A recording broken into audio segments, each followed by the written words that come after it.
What would you do differently tomorrow if you knew, truly knew, that fear could never touch you again?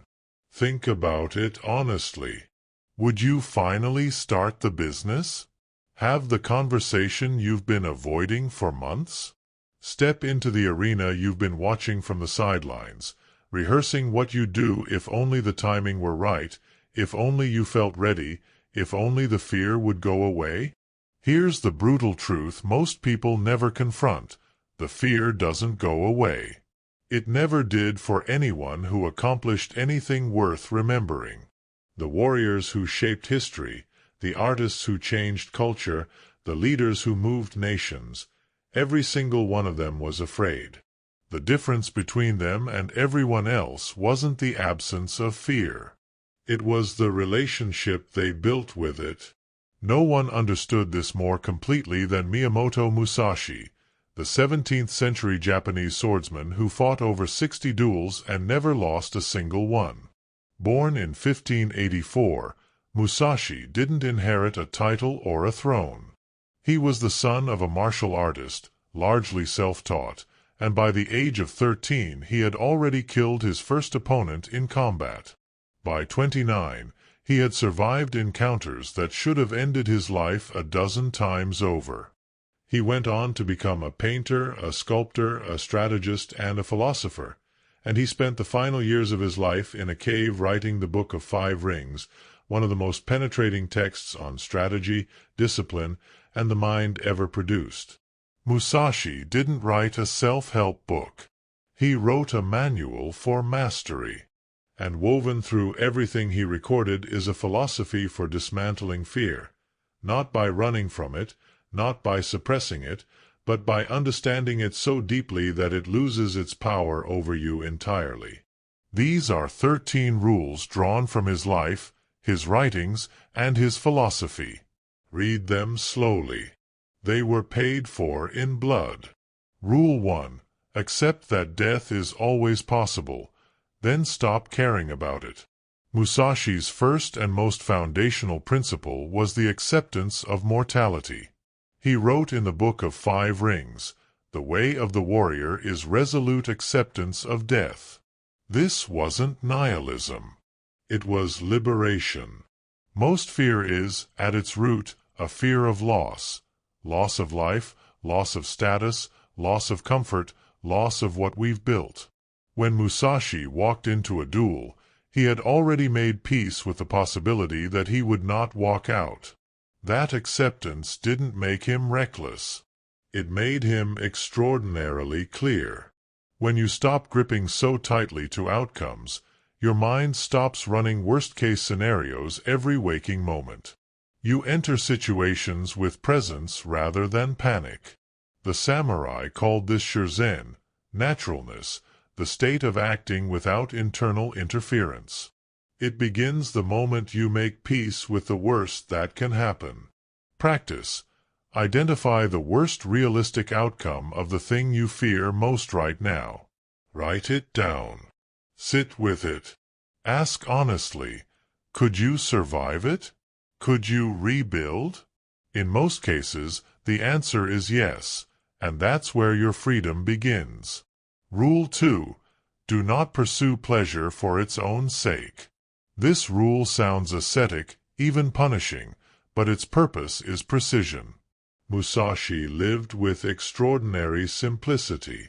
He rarely bathed, infamously so, dressed plainly, owned little, and indulged in almost nothing. He wasn't doing penance. He was keeping his mind uncluttered. Fear and pleasure-seeking are deeply connected. When we optimize our lives for comfort, we become fragile. Every disruption to that comfort registers as a threat. Every challenge becomes something to avoid rather than engage. The person who has built a life of cushioning is the most afraid, because they have the most to lose and the least tolerance for difficulty. Musashi's point was not that pleasure is evil. It's that attachment to pleasure is a kind of slavery. The man who can take or leave comfort, who can sleep on a hard floor or a soft bed with equal indifference, is not easily shaken. He moves through the world with a steadiness that fear cannot destabilize. Rule 3. Do not, under any circumstances, depend on a partial feeling. Musashi was ruthless about half measures. In combat, a half-committed strike is more dangerous to the striker than to the opponent. It exposes you without delivering force. The same is true in every domain of life. Fear thrives in ambivalence.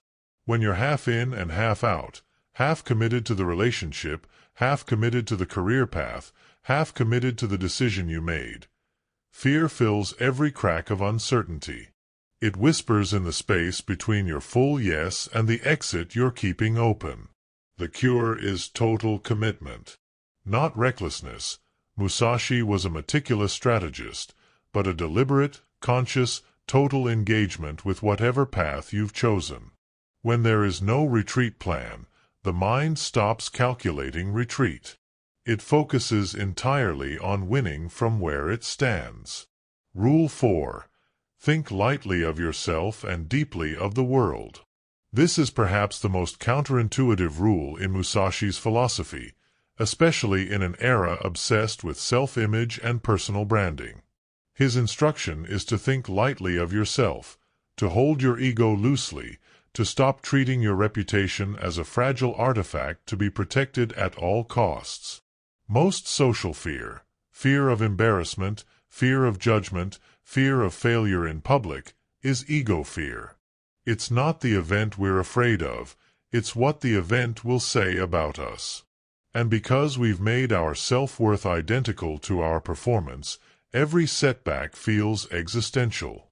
When you shrink the ego's footprint, there is less surface area for fear to attack. You become someone who can fail publicly and simply move on, who can be wrong without it destroying their identity, who can try something new without the terror of looking foolish. Think lightly of yourself is not self-deprecation. It's self-liberation. Rule 5. Be detached from desire your whole life long. Musashi distinguished between desire and intention. Intention is directional. It moves you toward a goal. Desire is grasping. It makes the goal a condition of your happiness. That distinction matters enormously when it comes to fear. When you desire an outcome desperately, you fear losing it with equal desperation.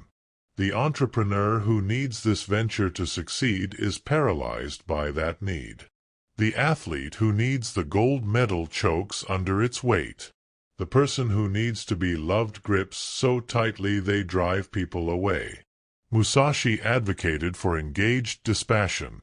Pursue excellence completely, but hold the results lightly. Do the work at the highest level you are capable of, then release the outcome. This is not apathy. It is the highest form of courage, acting fully without the emotional insurance of a guaranteed result. Rule 6. Do not regret what you have done. Regret is backward-facing fear. It is the mind replaying old footage and flinching from it again and again, extracting suffering from events that are finished and immovable. Musashi had no patience for it. This does not mean learning nothing from the past. Musashi was a relentless student of his own failures. He analyzed every duel, identified every weakness, and corrected his technique ruthlessly. But analysis is different from regret. Analysis asks, what can I do differently? Regret asks, why am I so inadequate? The warrior who wastes energy regretting yesterday's battle is unprepared for today's. Free yourself from the tax of regret not by pretending mistakes didn't happen, but by making the correction and moving forward without looking back. Rule 7. Never be jealous. Jealousy is fear wearing a disguise. Beneath every flare of envy is the terrified belief that someone else's success diminishes yours, that the world operates on scarcity, that their gain is your loss, that you are falling behind in some race that only you can see. Musashi's philosophy was built on an absolute commitment to personal mastery. His measure of himself was never comparative. He didn't care how other swordsmen trained, what techniques they preferred, or how many victories they had accumulated. His gaze was turned inward, toward his own development, his own craft, his own relentless improvement. Jealousy is incompatible with mastery. You cannot become excellent while spending your attention measuring yourself against others. Every moment of envy is a moment stolen from your own becoming. Rule 8. Never let yourself be saddened by a separation. Loss is universal. Relationships end. People die. Communities dissolve. The question is not whether you will experience separation. You will, but whether you will allow it to break your continuity as a person. Musashi lived most of his life alone. He had no wife, no family home, no permanent community. He chose this, in part, because he understood that deep attachment to particular people or places made him vulnerable in ways that went beyond sentimental. It made him capable of being held hostage by grief. This is not a call for coldness or emotional distance. Musashi was capable of deep loyalty and connection, but he made peace with the impermanence of every bond. What you love, you will one day lose or leave. That reality, when accepted, stops being a source of dread and becomes simply part of the texture of a full life. Rule 9. Resentment and complaint are appropriate neither for oneself nor others. Resentment is a form of fear in disguise, specifically, the fear of powerlessness. When we resent someone, we are usually reacting to a situation in which we feel we had no agency, no voice, no ability to change what happened. Complaining is the verbal expression of that resentment, and like resentment, it changes nothing while consuming enormous energy. Musashi would have recognized resentment as one of the most dangerous states a warrior could inhabit. A resentful mind is a distracted mind. It is rehearsing old injuries when it should be scanning the present for information. It is spending calories on a fire that warms nothing.